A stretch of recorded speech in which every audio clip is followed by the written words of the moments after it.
Powers, the ultimate tactic to make everything better. How can we make a basketball match more entertaining to watch? I have an idea, boss.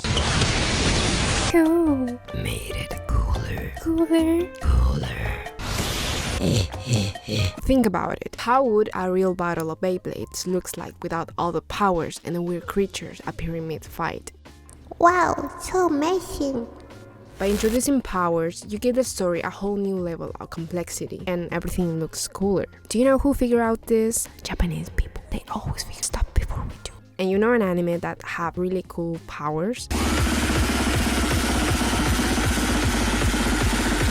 Chainsawman. The idea of humans dealing with demons to obtain powers and having to give something really valuable is so fucking creepy. Imagine, really imagine, trying to make a deal with a fucking demon and not knowing if the demon will kill you or will ask for your 2 arms and 1 nipple in return for using a little tiny bit of his powers. We can clearly grasp this when Aki asks Kors how many years he had left and the boy tells him, holy fuck, he gave everything for revenge and also is so attractive. Healer Aki, take my panties. Adding something like abilities that cause a disruption in something we already know is such a simple yet effective way of adding excitement to something that would otherwise just be a normal fight or a normal soccer match. The moment in Hunter x Hunter when they introduce the Nen system and show us a whole new side of the world is the point of no return, when everything starts getting more mysterious and interesting. And well, from that point on, they keep introducing incredibly amazing abilities that genuinely make me admire Togachi for having a fucking huge dick and imagination to not just come up with interesting abilities, but also test them by making characters fight characters with equally amazing abilities. I love the fact that some powers in Chainsaw Man are not something like, my fist is orange, I can punch really hard, because that's so lame. I hate when they do that in anime. Back to Chainsaw Man. The thing that makes Chainsaw Man really cool for me is the mystery and the enigma involving the abilities of devil hunters. I haven't read the manga, so you can imagine that when Makima crushed her enemies with 1 single Naruto hand move, I was like, what kind of deal did she make? With what demon? I don't know. The only thing we saw in the anime was that she turns people into a rock as long as the person being sacrificed mentions the target's name. Spooky. There's no need to reveal everything in the first episode. Why do they always have to explain everything in the first episode?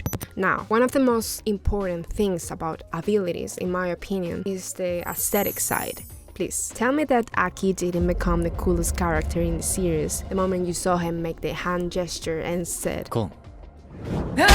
Style is very important for the audience to say, that's a fucking cool power. Why was Sasuke one of the coolest characters in Naruto? His abilities are fucking cool. And if you ask me, lightning is one of the coolest elements that exist. I'm gonna give you 2 examples to demonstrate the superiority of lightning over, I don't know, water. What was the next level for firebending in Avatar? Lightning generation. This technique is called cold-blooded fire. That's something Axe will use as a name for the products. It was so cool that for a long time people believed it was just folklore or something lost to history. The effects of this technique are fatal to any human being. After being hit by Azula's lightning bolt, Aang was fucking sent to the same place my childhood dog is. Hell, no. He had to be resurrected with the spirit water. That's how cool lightning is in Avatar. Technically, Avatar isn't an anime.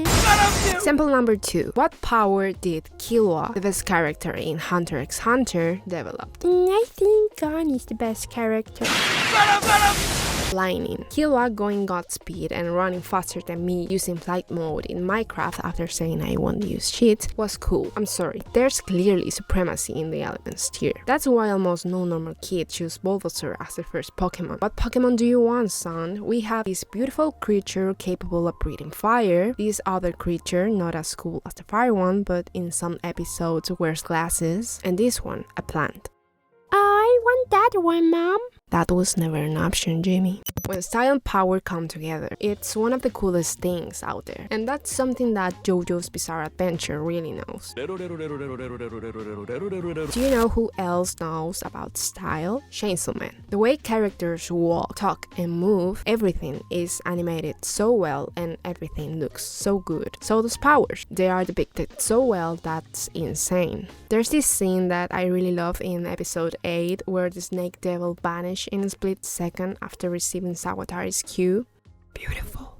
I love powers. I like them because they do everything cooler. And it's cool to learn more about a character just by observing what type of power they decide to develop. In conclusion, does this video makes any sense? No. I'm sorry, but my soul has been consumed by playing Project Zomboid non-stop for over 3 weeks. Yeah, powers and abilities are an amazing thing to add to a story. Please keep adding more cool powers in everything.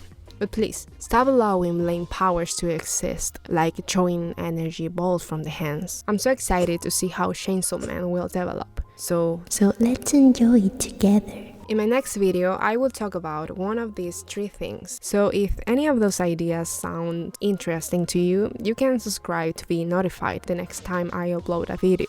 Did you enjoy powers and the abilities in Chainsaw Man? Are you sexually attracted to Aki? Did you choose Bulbasaur as your first Pokemon? Thank you for all the comments in my last video. I always read them all.